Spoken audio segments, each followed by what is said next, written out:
In the studios of Club Radio, they're never quite sure whether the next broadcast may be their last. Openly critical of the government, the station has lost most of its advertising and had its frequencies reduced. Club Radio.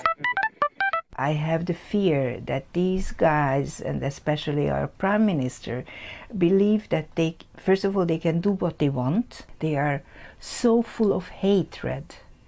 They hate their so-called enemies. They believe that everybody who does not think the same way as they do are the enemies.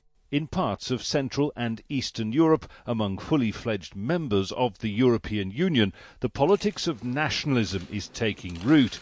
Here in Hungary, the Prime Minister Viktor Orbán is said to take his cue from Russia's Vladimir Putin, as former Foreign Minister Peter Balázs explains.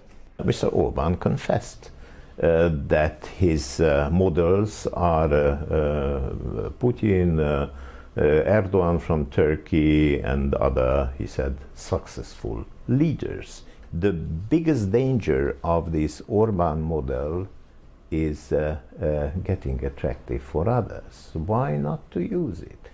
Poland does appear to be doing just that, restricting judicial and media freedoms.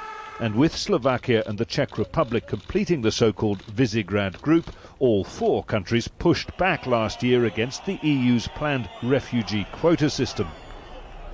Last summer, Hungary's highways and railway stations were packed with refugees, most making their way to Germany. Now, they're nowhere to be seen. The country seemingly cleansed its southern border with Serbia on the so-called Balkan route, sealed with razor wire. Hungary's Prime Minister says he's defending Europe's Christian values against the mainly Muslim refugees. The country's small resident Muslim community has noted a rise in hate crimes and death threats as a result. The government communicated that immigration equals the arrival of Islamic terrorism into the country. They even justified it with the Paris attacks. If you repeat something often enough, people will believe it. I put those concerns to the government's chief spokesman. It's most definitely not anti-religious. Integration of Muslim people in Western Europe is unsuccessful. There are parallel societies. When you call out attention to the fact that this is the case in most Western European countries for the past couple of decades, then you talk about reality.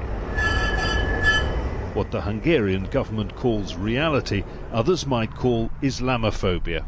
And it is a growing problem across much of Europe. Jonah Hull, Al Jazeera, Budapest.